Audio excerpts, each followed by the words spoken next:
presentamos En Tres Puntos. Flavio Gutiérrez, ustedes y nuestros invitados analizarán el acontecer nacional e internacional, hechos e ideas que ocupan la atención de la sociedad. Un aporte al debate en busca de soluciones a los asuntos nacionales e internacionales actualizados. En Tres Puntos.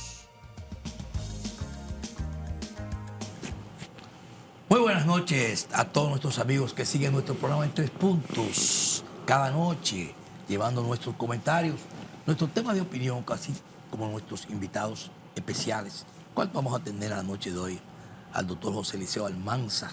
Vamos a tratar diferentes temas, tanto temas políticos, sociales, hasta que no económicos, porque podemos discutirlo con él y llevar todo este mensaje. Siempre cuando abrimos el programa el jueves pasado, el miércoles, donde se dio esta tragedia con Venezuela, estamos unidos a un pueblo que realmente está pasando una situación catastrófica bastante difícil y sabemos que hay muchos planes de ayudas que se están dando aquí en el país. Nosotros nos unimos también a esa causa. Así que lamentamos mucho a todos esos familiares, tanto que están aquí en nuestro país como los que estén allá, dominicanos, que también están pasando vicisitudes, que estaban y se encontraban en esa situación allá en Venezuela. Así que nosotros como programa nos unimos al dolor de todas esas familias que han perdido sus seres queridos y también otros que no se han podido dar con ellos, que también sabemos que se sufre más. Así que, lamentablemente. Pero siempre dando aquí nuestra entrada en el programa, las buenas noches, Javier López, César Gutiérrez. Buenas noches. Buenas noches, Flavio. Buenas noches, César. Buenas noches, José Eliseo. Buenas noches, amigos televidentes.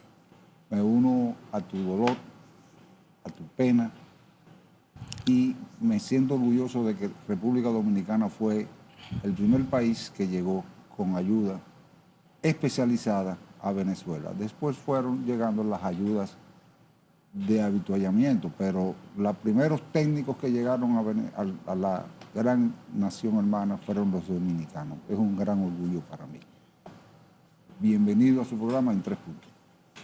Bienvenidos, buenas noches, esperando que en esta noche podamos darle información fidedigna de todo lo que acontece con este caso y así, de otra manera, opinión certera de otros temas que vamos a tocar. Así es. Así le damos entrada a nuestro hermano y amigo José Eliseo Almanza. Buenas noches, señor. Bueno, muchas gracias. Yo siempre digo lo mismo cuando vengo aquí. Yo vengo aquí a mi casa, me siento distendido y relajado con mis amigos. Totalmente. Estamos hablando de Venezuela. Vamos a pasar, porque ya entramos en un tema que realmente es un tema que tiene una situación política que no ha terminado. Una situación política donde realmente acaban de salir de un proceso y entran en un proceso ahora bastante doloroso. Y se están dando situaciones allí, tanto de las ayudas, incluso se habla de persecución a Diosdado Cabello sobre el tema, al padrino que si está no está, y Marina Collado que quiere entrar. O sea, todavía dentro de lo que es esa crisis de una situación, de una tragedia, se está metiendo la política en este proceso, en este momento, que es un momento de dolor. Mira, yo creo que la política nunca cesa. No coge vacaciones. No. Ni duelo. Ahí hay unas fuerzas políticas que están luchando por acceder al poder, otras están luchando por retener el poder, y cada quien entonces está tratando, en medio de esta situación, ver cómo logra, vamos a decir, fortalecer sus posiciones. María Corina Machado no tiene ningún impedimento para entrar a Venezuela, salvo que tiene unos expedientes judiciales que la están esperando. O sea, no es que el gobierno no la deja entrar, es que si entra la van a apresar. La van a apresar y la van a someter a la justicia y probablemente la condenen por alguno de los temas. Porque ahí se han aprobado unas leyes de amnistía, pero esa amnistía no incluye, por ejemplo, la incitación a invasión desde el exterior. Y ella, en repetidas ocasiones, pidió la intervención militar internacional, y ahí están los videos allí. Esa amnistía no incluye una serie de infracciones que son las que precisamente se le imputan a ella. y que la tienen, por un lado, inhabilitada para presentarse a cargos electivos por una cantidad de años X, que fue lo que le impidió ser candidata y provocó el apoyo a Edmundo González Urrutia, que por cierto nadie ha sabido, nadie lo menciona, ni no se sabe de dónde está, que fue el que ganó las elecciones. Pero él no ha entregado a la banda presidencial, anda con ella y la está financiando. Bueno, pero imagínate, o sea, el que ganó la presidencia, nadie sabe dónde está, ni qué hace, ni se ha escuchado ningún pronunciamiento de él. Y ella, que no fue candidata, ni puede serlo, porque no ha sido habilitada, porque son las mismas autoridades electorales que están allí, es el mismo Tribunal Supremo que está allí, o sea, es el mismo Congreso, es el mismo Estado, el que funciona en Venezuela. Sí, entonces, el mismo aparato institucional, el que está funcionando allí. Pero tú dices que no le va a pasar nada, pues yo creo que pueda ser condenada. Yo digo que no le va a pasar nada, porque es un gobierno auspiciado y está siendo ejecutado y regido por los Estados Unidos y Donald Trump a la cabeza. Y quien se ha reunido con ella en los Estados Unidos y tiene todas las políticas trazadas por Donald Trump, no creo que caiga preso. Bueno, pero son los mismos Estados Unidos los que han dicho que no hay condiciones para que ella, para celebrar procesos electorales, para que haya cambios. Y son los mismos Estados Unidos los que han dicho que están trabajando y se llevan muy bien con el régimen. Y son los mismos Estados Unidos los que le han quitado las sanciones, incluso a Delcy Rodríguez, para que pueda en algún momento visitar a los Estados Unidos. No sé si ustedes recuerdan que había una recompensa millonaria por Diosdado Cabello. Bueno, pero Diosdado Cabello se reunió con el director de la CIA personalmente en Venezuela. No sé si el director de la CIA cobró la recompensa. Y se ha reunido con los jefes del Comando Sur. Incluso Padrino López también estaba en una lista. Sí. Y Padrino López creo que es ministro de Agricultura, me parece que es, en Venezuela. Y además de eso, la designación del sustituto de Padrino López fue consensuada con él mismo. El director de la CIA fue a Venezuela y se reunió con el actual ministro de las Fuerzas Armadas, de la FAM, la Fuerza Armada Nacional Bolivariana, y que era nada más y nada menos que dirigir el helicoide. O sea, la cárcel. Sí, que era la cárcel donde están los presos políticos. Entonces, en Venezuela lo que hubo, y Trump lo dice, sí, porque es un hombre Trump es un hombre muy básico y muy llano, y dice que, nosotros fuimos y nos llevamos el petróleo, que eso es lo que nosotros queríamos.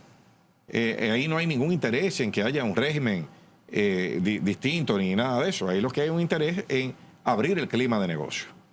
Los 100 millones y 200 millones de dólares que le van a dar a Venezuela, eso es con el mismo cuarto de los venezolanos. Bueno, sí, porque imagínate, las compañías que están transando el petróleo venezolano, todo se está haciendo a través de compañías norteamericanas. Es el modelo Irak. Sí. Es el modelo Irak. Estados Unidos entró a Irak y se quedó con un esquema de comercialización de petróleo, donde ellos supervisan todas las transacciones y todo pasa por bancos norteamericanos. Entonces a los iraquíes le dejan administrar su propio dinero, pero en manos de Estados Unidos. Son los que dicen, vamos a comprar esto, vamos a hacer aquello. Eso es lo mismo que está pasando en Venezuela. En Venezuela, por eso. Venezuela está, Estados Unidos está administrando los fondos y lo desembolsa, todo está en bancos norteamericanos. Porque tiene dinero congelado, lo tienen congelado. No, ya lo descongelaron. E incluso le permitieron a Venezuela vender parte de su reserva en oro, que estaba congelada también. Entonces, ahora, ¿cuál es la condición? Que todo pase por bancos norteamericanos y que en alguna medida, la mayor medida posible, en los negocios hayan compañías norteamericanas involucradas. Eso es todo. Después todo funciona a la mil maravillas. Entonces, ¿cómo tú verías? Claro, es un gran negocio. Claro, ¿cómo tú verías el proceso judicial, tú como abogado y conocedor, el proceso judicial que se le está siguiendo o se le pretende perseguir a Nicolás Maduro? Bueno, lo que pasa es que, vamos a ver, cuando tú ves el expediente de Nicolás Maduro, el indictment, que lo cambiaron en el avión, o sea, lo llevaban en el avión y estaban cambiando Lo estaban cambiando. El indictment es como la solicitud de medida de coerción, el equivalente. Por ejemplo, ahí hay cosas como posesión de una ametralladora. O sea, un presidente de un país, en su país, tú lo estás acusando en el país tuyo donde él nunca ha ido, de poseer una ametralladora. ¿Qué es eso? O sea, eso es un cargo, terrorismo. O sea, pero, ¿cuáles son los cargos? ¿Qué fue lo que él hizo? No se sabe. Entonces, lo que hay ahí son unos testimonios de unos individuos que fueron apresados, conectados con el narcotráfico, que en Estados Unidos se usa mucho eso, negociar para delatar. Que fue el mismo caso de Juan Orlando Hernández, expresidente de Honduras, que fue condenado a más de 40 años de cárcel, él y su hermano, porque aparecieron una narcolibreta. Supuestamente un narcotraficante tenían una libreta anotado los nombres de ellos con una cantidad y eso bastó para condenarlo a 40 años de cárcel, que por cierto, el mismo Trump lo indultó para que fuera a operar en Honduras para que ganara Tito Asfura, el presidente de ahora. O sea que fue parte del acuerdo, que ganó por un margen sumamente estrecho. A Juan Orlando Hernández, como se dice popularmente, lo sueltan a hacer operaciones políticas con la derecha hondureña para permitir que ganara Tito Asfura. Entonces, ¿quién es traficante? Bueno, el que los Estados Unidos diga que es traficante. Pues eso es una narrativa geopolítica, el narcotráfico. Ya, por ejemplo, las sustancias, los estupefacientes más consumidos en Estados Unidos no son de origen suramericano. No, son chinos. No, son chinos porque son estupefacientes sintéticos. Claro. Entonces ya... De elaboración local. Sí, y de fabricación local y de ingredientes de doble propósito. O sea, tú fabricas fentanilo con ingredientes que son, con productos que son para otro fin. Sí. Entonces, por eso es tan difícil el control de la oferta. Así es. Vamos a irnos a nuestra primera pausa comercial y regresamos con más temas. Vamos arriba a publicidad.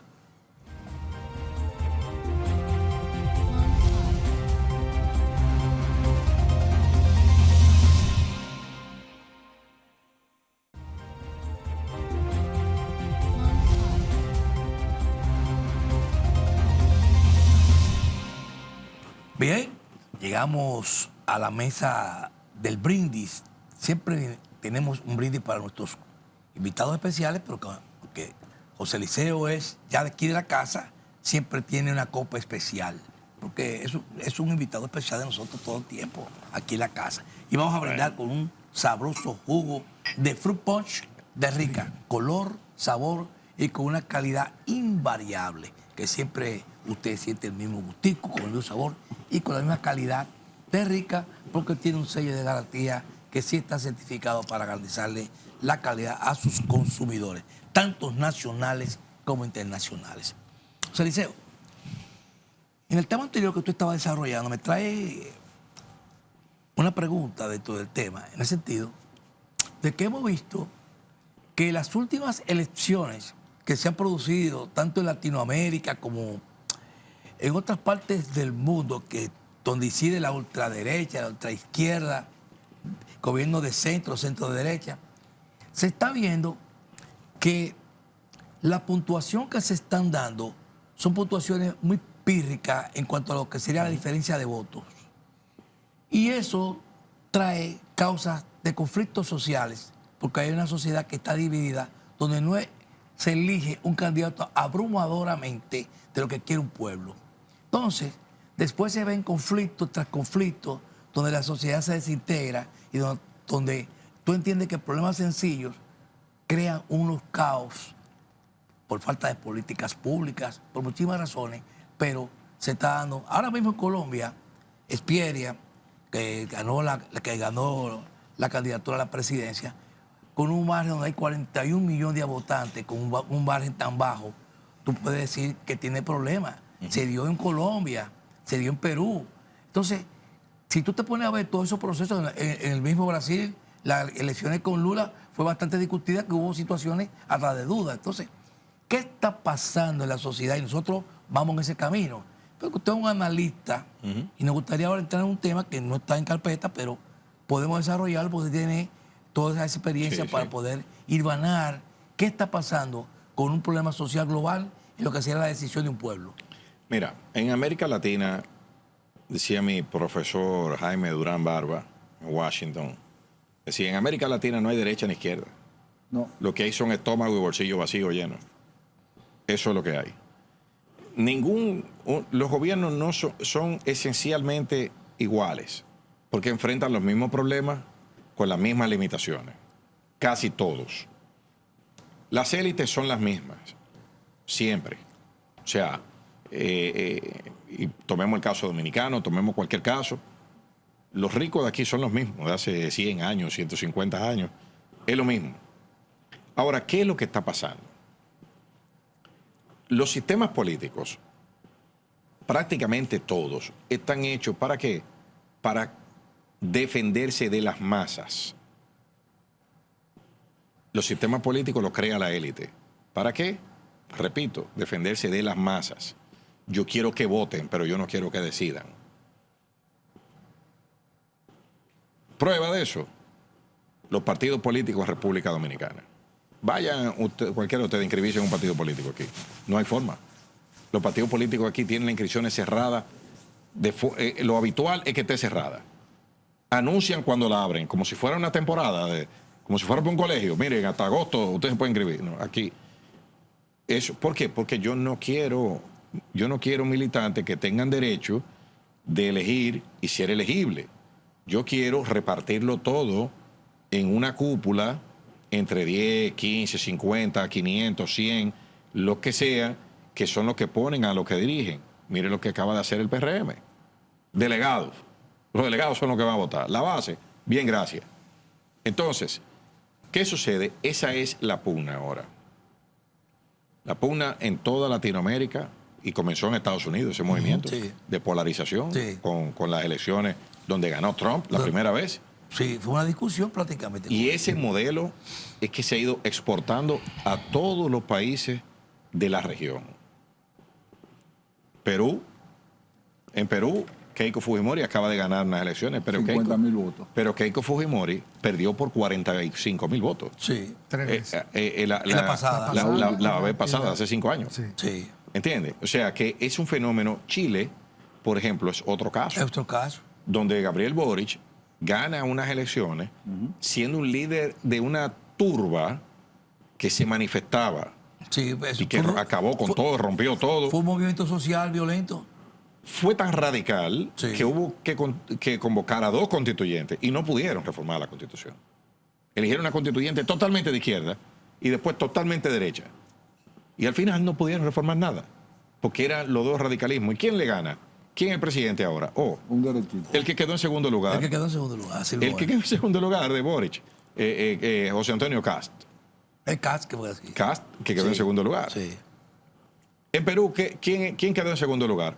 El sucesor del que le ganó a Keiko, de Pedro Castillo, que era un profesor de origen rural, marxista, pero de la línea maoísta. Un campesino de campo. Profesor, Sí, profesor. De campo. De campo. Entonces, en Colombia, ¿qué pasó en Colombia? Petro es un presidente. ¿Cuál es la formación de Petro? Petro es un guerrillero, enemigo del Estado, que hubo que sacarlo de la alcaldía de Bogotá por manejos irregulares de los fondos.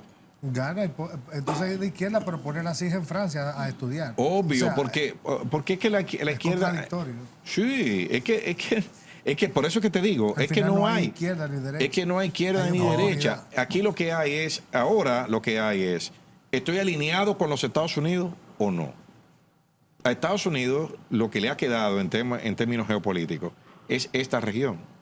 A Estados Unidos lo han expulsado de todas partes. O ellos se salieron de Europa, tienen la peor relación con los europeos en cualquier época alguna. En Asia los jefes son los chinos y ahora en Medio Oriente los iraníes lo acaban de expulsar de la región prácticamente. Con ese memorándum de 14 puntos, Estados Unidos se compromete a cerrar todas sus bases que están en la zona. Y a retirarla. A retirar todo su personal, que está nada más y nada menos que en 7 países. O sea, cuando Estados Unidos perdió en Vietnam, se fue de Vietnam. Cuando perdió en Afganistán, se fue de Afganistán. Aquí perdió y se tiene que ir la región entera. O sea, entonces, ¿qué le queda a Estados Unidos? África, ya China está metida ahí. Lo fruta de único la que a acera, Estados Unidos de le la queda, acera. lo único que a Estados Unidos le queda es Latinoamérica. Y por eso toda la doctrina política y Y la la de- defensa se está volcando y a proteger y esto la descuidó a su aliado, Claro, la a su aliado descuidó. natural. La descuidó, pero ahora yo vengo a hacer un takeover agresivo. Y yo voy a hacer lo que tenga que hacer para ganar elecciones en todas partes y poner gobiernos que estén alineados conmigo. Eso es lo que está pasando. No hay derecha, no hay izquierda. Lo que hay es, ¿estoy alineado con Estados Unidos o no? Pero Eso es lo que hay. Pero eso es solamente, porque vamos a ver, eso es solamente en la era Trump, porque el derecho internacional se fue al carajo. El derecho comercial se fue al carajo. Lo que fueron las instituciones de post Segunda Guerra Mundial también se borraron, de hecho, aunque no de derecho, se borraron de hecho. Entonces, esto es la doctrina Trump que se va a aplicar en América Latina hasta que dure el gobierno de Trump. Lo que pasa es que tú no, o sea, Es una doctrina Trump. la verdad suele estar en el centro, no en los extremos. Ajá. Se ha intentado destruir el ordenamiento internacional, pero nos acabamos de dar cuenta que sin el ordenamiento internacional los conflictos no se resuelven. Pongo de ejemplo lo que acaba de pasar en Irán. Mientras los iraníes son diplomáticos profesionales, Estados Unidos lo que tiene son hombres de negocios sentados al otro lado, que no tienen ni idea de cómo funciona la diplomacia. Estados Unidos cerró prácticamente todas sus embajadas en los países del Golfo Pérsico. Estados Unidos no tiene embajador en Arabia Saudita, no tiene embajador en Qatar, no tiene embajador en Bahrein, en Emiratos Árabes Unidos, en Kuwait, en Irak. No hay embajada, no hay embajador. Todas esas embajadas están acéfalas. ¿Por qué? Eso es un plan, eso es a propósito. ¿Para qué? Para que todo haya que írselo a pedir a los clientes del yerno de Trump y del socio, que son Que son lo que están. Claro. La diplomacia la tienen ellos ahora. Cuando un miembro de una monarquía de esa necesita algo en Washington, llama al embajador. No hay. Llámame a mí. Tú eres mi cliente, llámame a mí. Y yo soy que mi suegro es el presidente. Los negocios son de ¿Entiendes? ellos. Entonces todo es de ellos. Sí. Fíjate que Marco Rubio es el último que llega, que llegó después que firmaron todo. Después que firman todo, es que Marco Rubio va a hablar con todos los monarcas de la zona. La ruta. E incluso Estados Unidos ataca a Irán porque los monarcas les reclamaron. Mire, ustedes firmaron esto y dejaron que Irán me cobre un peaje. O sea, ustedes no nos cumplieron. O sea, no, eso no va. Y por eso atacan a Irán de nuevo. Estados Unidos lo ataca por el tema del peaje. Por peaje. Vamos a irnos a la pausa y luego regresamos. Vamos arriba.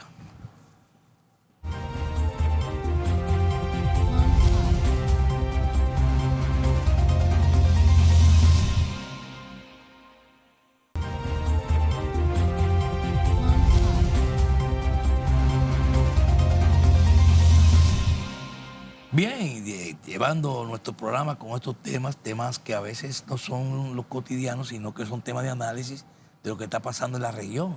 Y también nosotros no estamos ajenos a ellos, en que también este proceso electoral, donde nuestro proceso electoral va a ser tripolar, que no va a ser bipolar, pues la división del voto todavía es mucho más profunda. Entonces, los márgenes de votaciones van a ser competitivos y son peligrosos porque traen traumas electorales y pueden traer otras situaciones, que por eso estamos aquí con el doctor Eliseo Almanzar analizando los temas sociales, electorales, políticos. Así es. Bueno, ya que entramos en el tema dominicano, no habíamos cerrado el tema internacional. No, podemos hacerlo, pues, pero en el tema internacional, para terminar ahí, se necesita más que nunca la vuelta a la diplomacia. No hay forma de arbitrar. Los momentos de mayor prosperidad y paz que ha vivido el mundo han sido cuando los organismos multilaterales y la diplomacia ha funcionado. Cuando eso se rompe y tú le quitas las herramientas a las instituciones para resolver los problemas, viene el caos en el que estamos ahora. Exactamente. Claro, por eso se habló hasta de que había nepotismo en muchas acciones que se estaban tomando. Claro. Porque se tiene que hablar directamente con la familia. En Estados Unidos hay una... Yo no sé si ustedes recuerdan que el presidente Joe Biden cuando salió del poder, Indultó a su uno de sus familia. primeros actos, de sus últimos actos, perdón, fue un indulto masivo a todos los miembros de su familia cercana y sus colaboradores cercanos. Sí. Incluso se usó la figura del perdón preventivo, el preemptive pardon, para el hijo de que Hunter Biden, el Hunter hijo Biden. del presidente Joe Tenía Biden. cargos importantes. Joe Biden no tenía cargo en el gobierno. No, el hijo. Hunter Biden no tenía cargo. Hunter Biden vivía en Ucrania Ucrania. cuando se dio la revolución del Maidán, año 2014, que es cuando derrocan al gobierno prorruso mediante un golpe de Estado. La CIA da un golpe de Estado que lo dirigía una subsecretaria de Estado que se llama Victoria Nuland, que anda por ahí todavía, nadie la menciona. Esa señora fue la que operó para tumbar al gobierno prorruso. Bueno, Hunter Biden vivía ahí. Y entonces, cuando se arma todo el problema, Hunter Biden tenía clientes que vivían en Ucrania, eran grandes empresarios, y él le hacía favores, hacía lobbying en Washington. Conseguía citas, conseguía cosas y le daban una millonada. ¿Qué sucede? Que cuando el presidente Trump está optando por la reelección, él presiona a Zelensky, por eso es que él odia a Volodymyr Zelensky, porque Trump lo presionaba a Zelensky para que investigara un caso que se llamaba el caso Burisma. Burisma era una petrolera ucraniana que era la que le pasaba el dinero a Hunter Biden. Entonces, Zelensky se negó a investigar, porque Trump quería que lo investigaran desde Ucrania. De Ucrania. Y que el escándalo explotara de fuera para entonces usarlo políticamente en Estados Unidos. Eso le costó la reelección a Trump. No pudo reelegirse y por eso es que Joe Biden le gana la elección. Recuerdan el affair con James Comey, el director del FBI y todo eso. Por eso, esa Trump se la tiene guardada a Zelensky desde ese momento. Y entonces, ¿qué hace Joe Biden? Hunter Biden es acusado por un cargo menor, un misdemeanor, que es un cargo de impuesto, una posesión de armas, una pendejada, que se da en el año 2018, 2017. Pero el perdón que le da su papá es desde el año del 1 de enero del 2014. Tú dices, pero ven acá, si la acusación y la condena es de 2018, ¿por qué lo están perdonando desde el 2014? Bueno, porque en el 2014 fue la revolución del Maidán. Lo que no se quería que se investigara sucedió en el 2014. Ahora, ¿qué decía Trump cuando estaba en la oposición? Yo voy a anular todo eso. Pero ¿por qué él decía que lo iba a anular? No es porque era ilegal el contenido. O sea, porque Trump incluso llegó a decir que si a él lo condenaban, a él se iba a autoindultar. Sí, Porque sí. la Constitución no se lo prohíbe. Entonces, ¿por qué era que Trump decía que iba a anular los indultos que dio Biden?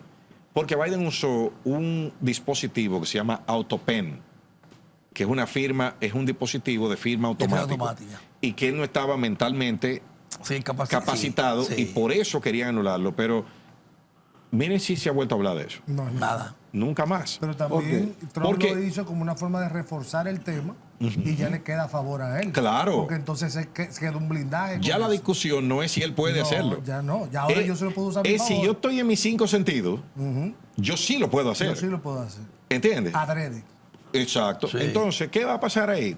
Ustedes verán que cuando a Trump le toque irse, ustedes verán que él va a indultar a todos los que están al lado de él, incluyendo a él mismo. Ya lo intentó con el Bueno, pero acuerdo el que se hizo.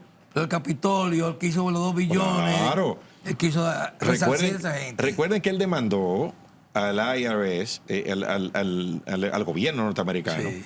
por 10 mil millones de dólares. Sí. Entonces digo, bueno, para yo quitar esta demanda, vamos a un acuerdo por 1.800. Para mí no, para que ustedes se lo donen a un fondo de víctimas del lawfare. Sí. Pero tiene una cláusula, un documento que dice, no me puede investigar el IRS nunca, ni a mí ni a mi familia. Dice, nunca, dice. ¿Entienden? Entonces, Hay que tirar negociaciones. entonces, obviamente eso lo tumbó un juez, pero los intentos ya están, se están haciendo Van en esa dirección. y van en esa dirección. Cuando él se vaya, porque Trump sabe lo que es que usen el aparato judicial en su contra. Trump fue un perseguido. Fue víctima de eso. Pero tiene 27 casos pendientes todavía. Él fue víctima de ¿Y eso. condenado tiene alguno? Y logró, y hubo condenas. Él fue víctima de eso. Ahora, él se va a indultar y va a borrar todo eso, y a sus hijos también, y a su familia. Ahora, José Eliseo, cambiando el tema y yéndonos para un chin más lejos de América. La situación en el Medio Oriente sigue inestable, muy inestable. Y seguirá. Hay más de 60 tratados en menos de un mes y todos se hayan violado, incluyendo el tratado de Estados Unidos e Irán, porque ya el viernes hubo un ataque. La persecución o la extensión del ejército sionista en el Líbano, que han firmado 59 tratados y todos se han violado. ¿Qué es lo que pasa y qué es lo que tú piensas que va a pasar con esa situación? Bueno, mira, el presidente Trump hizo 40 anuncios de acuerdo con Irán. 40 en 100 días. Dio 12 ultimátum en 100 días. 12 ultimátum. Y fueron 40 y... 40, sí.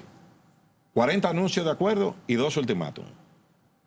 Y dijo más de 50 veces que Estados Unidos había ganado la guerra. O sea, 50 anuncios de victoria, 40 anuncios de acuerdo y 2 ultimátum. Y al final, ¿qué pasó? Bueno, la realidad se impuso. Irán ganó la guerra.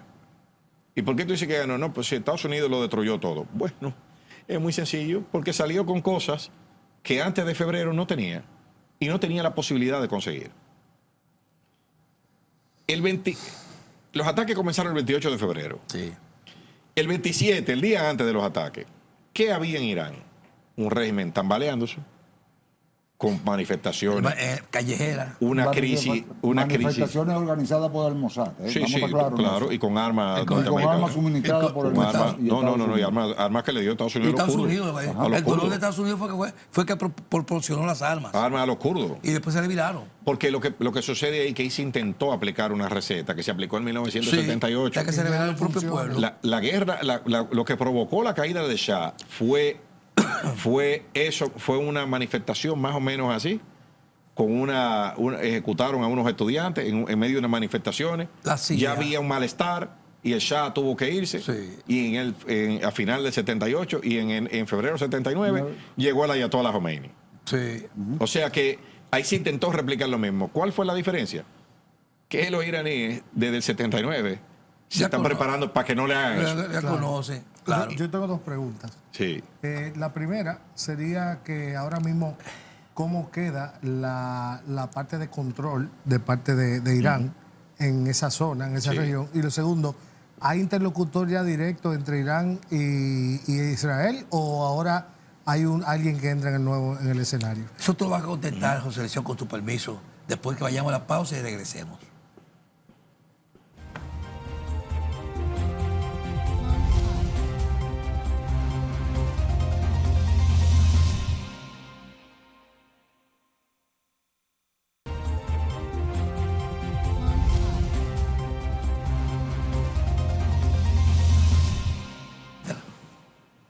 Sí, antes de irse a la pausa, hacer usted una pregunta. Sí, tenía dos preguntas. La primera es si realmente, ¿cómo queda la estructura operativa de Irán ahora con estos nuevos acuerdos y con las condiciones de ahora a nivel de región, de control de su región? Sí.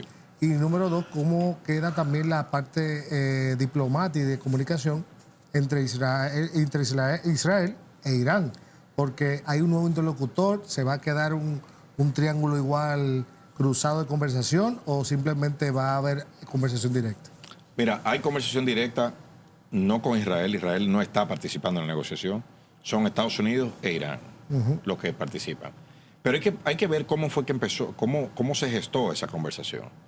¿Quién impulsa esta mediación? Pakistán. son los saudíes. Los saudíes son enemigos de los iraníes, pero son muy amigos de los pakistaníes, que son amigos de los iraníes. Entonces, como yo no puedo ir, yo mando a mi amigo. Pues los saudíes son los ricos. Los saudíes son ricos, pero no tienen armas nucleares. Y los pakistaníes son pobres, pero tienen armas nucleares. Sí.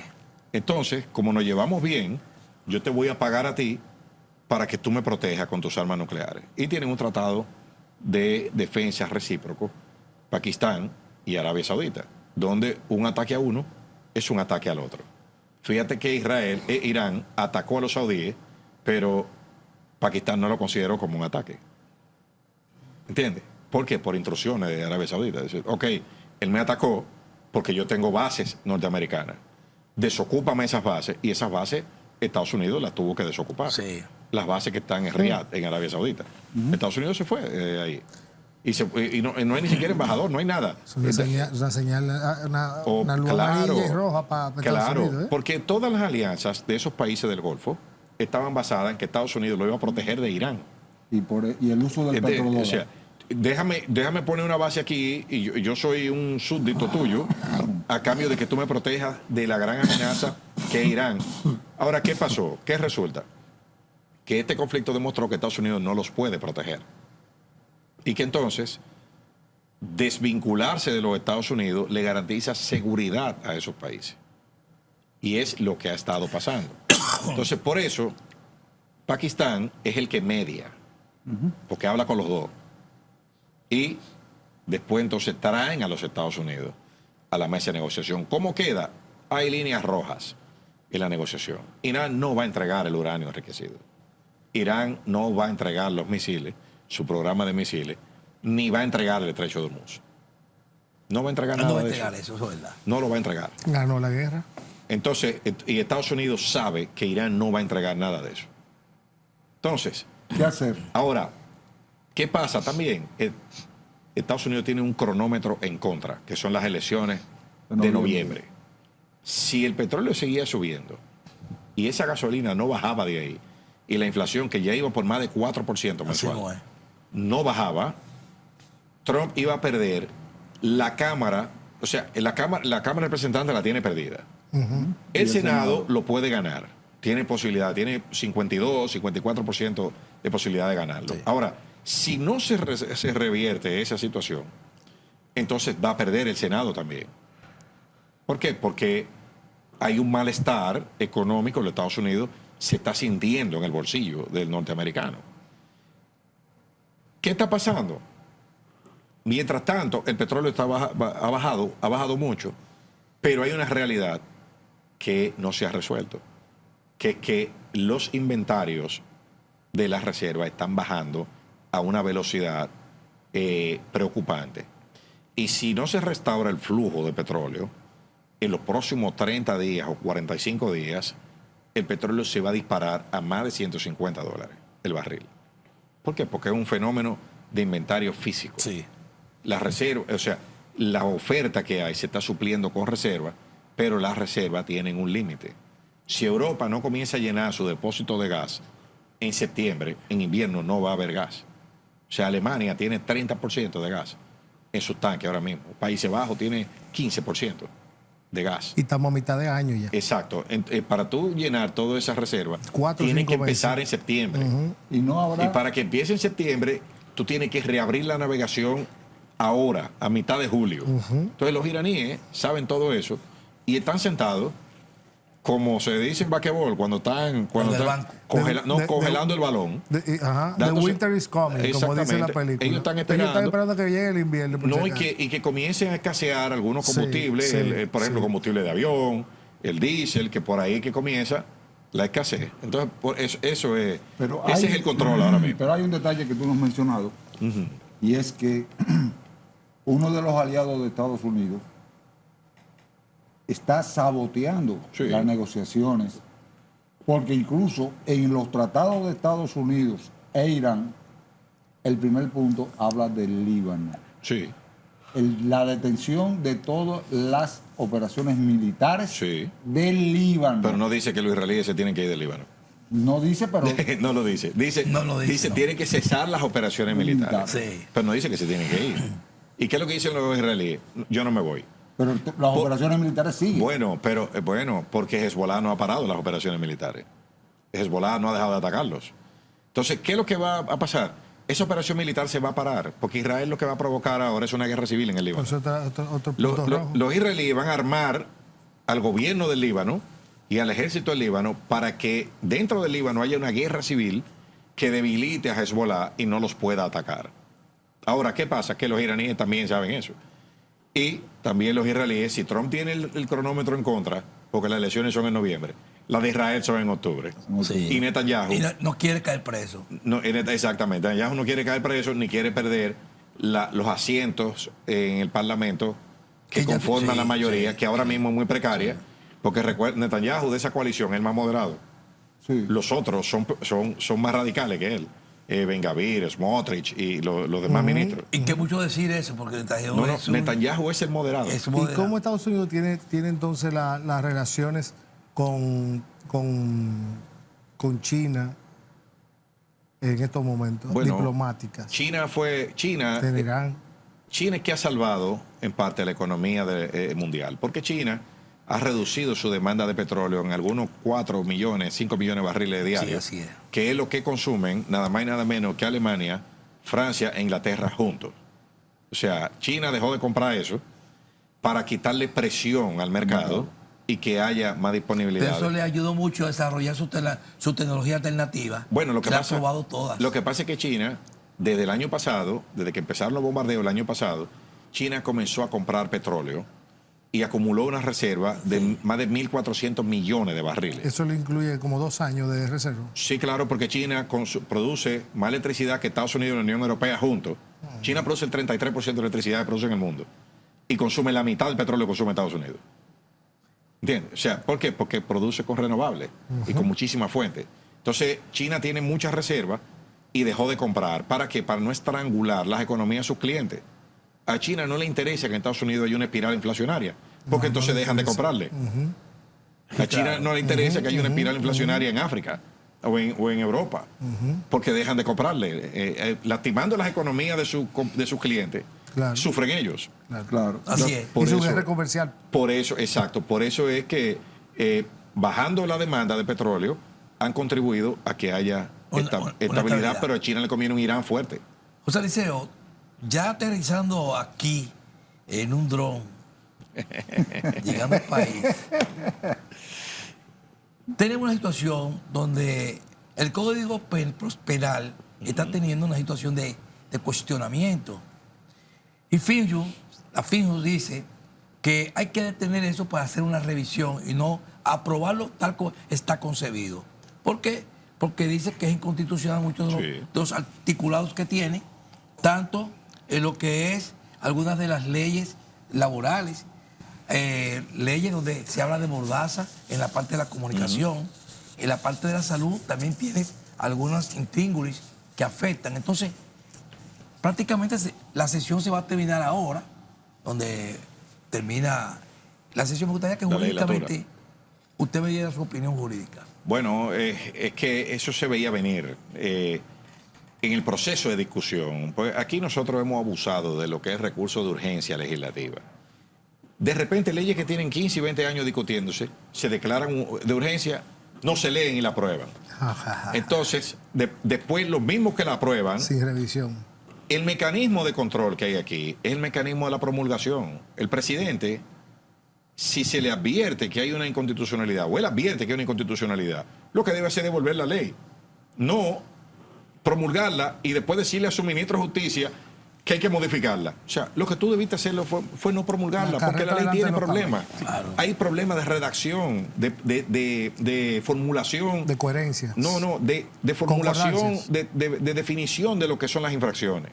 Y en materia penal hay que ser muy preciso para tipificar las infracciones. Entonces, ahí hay cosas que no están definidas, que están sancionadas, pero no definidas.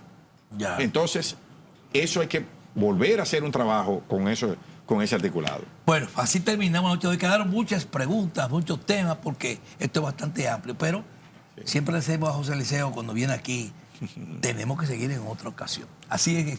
Y a Gracias. ustedes, muchas gracias, José Liceo. Gracias. Como siempre. Gracias. A ustedes solo está decirles, pásenla bien, muy buenas noches. Hasta mañana. Feliz noche. Buenas noches. Buenas. Presentamos En 3 Puntos. Flavio Gutiérrez. Ustedes y nuestros invitados analizarán el acontecer nacional e internacional, hechos e ideas que ocupan la atención de la sociedad. Un aporte al debate en busca de soluciones a los asuntos nacionales e internacionales actualizados. En 3 Puntos.